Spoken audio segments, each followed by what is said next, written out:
Brasil, coração do mundo, pátria do Evangelho. Psicografado por Francisco Cândido Xavier. Ditado pelo Espírito Humberto de Campos.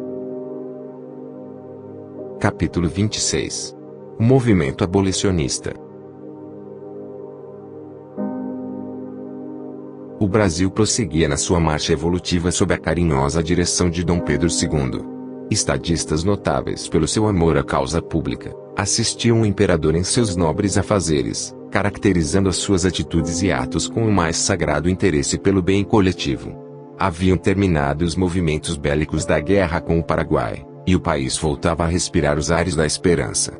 Então, nessa época e nos anos posteriores, todos os espíritos cultos da pátria se levantaram com desassombro, para amparar o movimento abolicionista.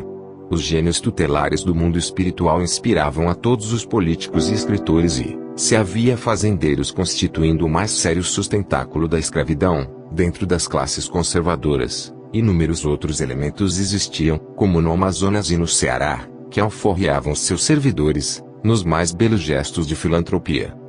As falanges de Ismael contavam colaboradores, decididos no movimento libertador, quais Castro Alves, Luiz Gama, Rio Branco e Patrocínio.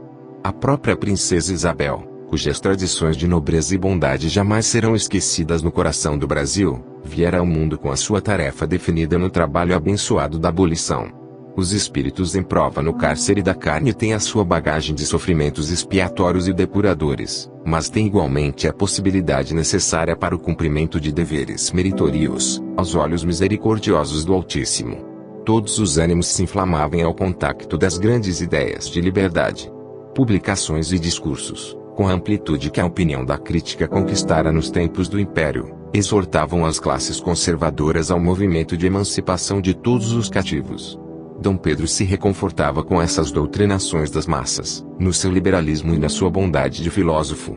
Desejaria antecipar-se ao movimento ideológico, decretando a liberdade plena de todos os escravos, mas os terríveis exemplos da guerra civil que ensanguentara os Estados Unidos da América do Norte, durante longos anos, na campanha abolicionista, faziam-no recear a luta das multidões apaixonadas e delinquentes. Foi, pois, com especial agrado, que acompanhou a deliberação de sua filha, de sancionar, a 28 de setembro de 1871, a Lei do Ventre Livre que garantia no Brasil a extinção gradual do cativeiro, mediante processos pacíficos. Seu grande coração, no âmbito das suas impressões divinatórias, sentia que a abolição se faria nos derradeiros anos do seu governo. Com efeito, a Lei do Ventre Livre não bastara aos espíritos exaltados no sentimento de amor pela abolição completa.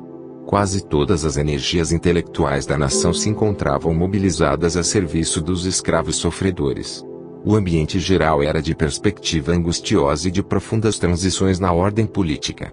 A ideia republicana se consolidava cada vez mais no espírito da nacionalidade inteira. O bondoso imperador nunca lhe cortara os voos prodigiosos no coração das massas populares, aliás, alimentava-os com os seus alevantados exemplos de democracia. Nos espaços, Ismael e suas falanges procuravam orientar os movimentos republicanos e abolicionistas, com alta serenidade e esclarecida prudência, no propósito de evitar os abomináveis derramamentos de sangue por desvarios fratricidas. A esse tempo, já Ismael possuía a sua célula construtiva da obra do Evangelho no Brasil, célula que hoje projeta a sua luz de dentro da Federação Espírita Brasileira, e de onde, espiritualmente, junto dos seus companheiros desvelados, procurava unir os homens na grandiosa tarefa da evangelização.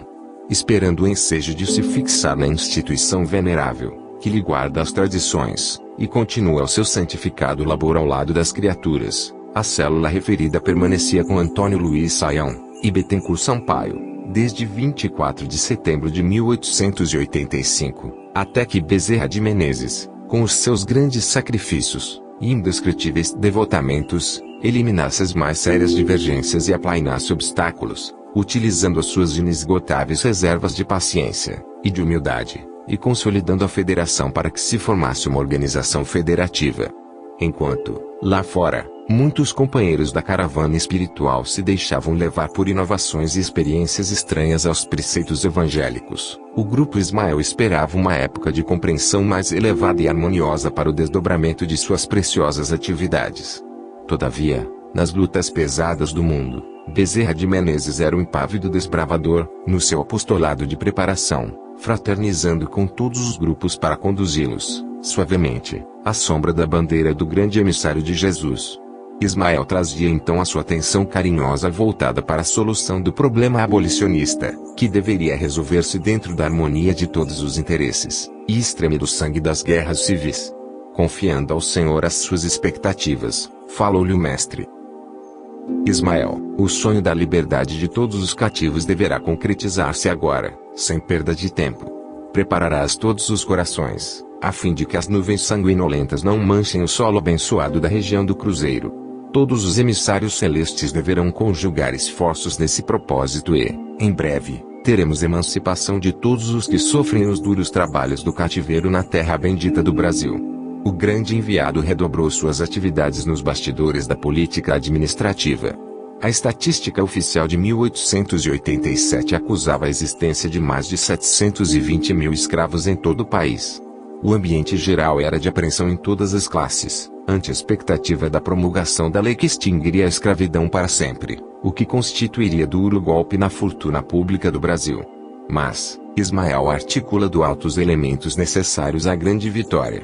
O generoso imperador é afastado do trono, nos primeiros meses de 1888, sob a influência dos mentores invisíveis da pátria, voltando à regência a princesa Isabel, que já havia sancionado a lei benéfica de 1871.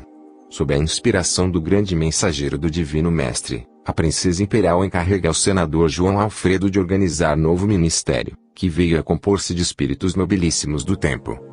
Os abolicionistas compreendem que lhes chegará a possibilidade maravilhosa, e a 13 de maio de 1888 é apresentada à regente a proposta de lei para a imediata extinção do cativeiro, lei que Dona Isabel, cercada de entidades angélicas e misericordiosas, sanciona sem hesitar, com a nobre serenidade do seu coração de mulher. Nesse dia inesquecível, toda uma onda de claridades compassivas descia dos céus sobre as vastidões do norte e do sul da pátria do Evangelho. Ao Rio de Janeiro afluem multidões de seres invisíveis, que se associam às grandiosas solenidades da abolição. Junto do espírito magnânimo da princesa, permanece Ismael com a bênção da sua generosa e tocante alegria. Foi por isso que Patrocínio, intuitivamente, no arrebatamento do seu júbilo, se arrastou de joelhos até aos pés da princesa piedosa e cristã. Por toda parte, espalharam-se alegrias contagiosas e comunicativas esperanças. O marco divino da liberdade dos cativos erguia-se na estrada da civilização brasileira, sem a maré, incendiaria da metralha e do sangue. Os negros e os mestiços do Brasil sentiram no coração o prodigioso potencial de energias da sub-raça, com que realizariam gloriosos feitos de trabalho e de heroísmo, na formação de todos os patrimônios da pátria e do Evangelho, olhando o caminho infinito do futuro. E, nessa noite, enquanto se entoavam hosanas de amor no grupo Ismael, e a princesa imperial sentia, na sua grande alma, as comoções mais ternas e mais doces, os pobres e os sofredores, recebendo a generosa dádiva do céu, iam reunir-se, nas asas cariciosas do sono, aos seus companheiros da imensidade, levando às alturas o preito do seu reconhecimento a Jesus que, com a sua misericórdia infinita, lhes outorgara a carta de alforria, incorporando-se, para sempre, ao organismo social da pátria generosa dos seus sublimes ensinamentos.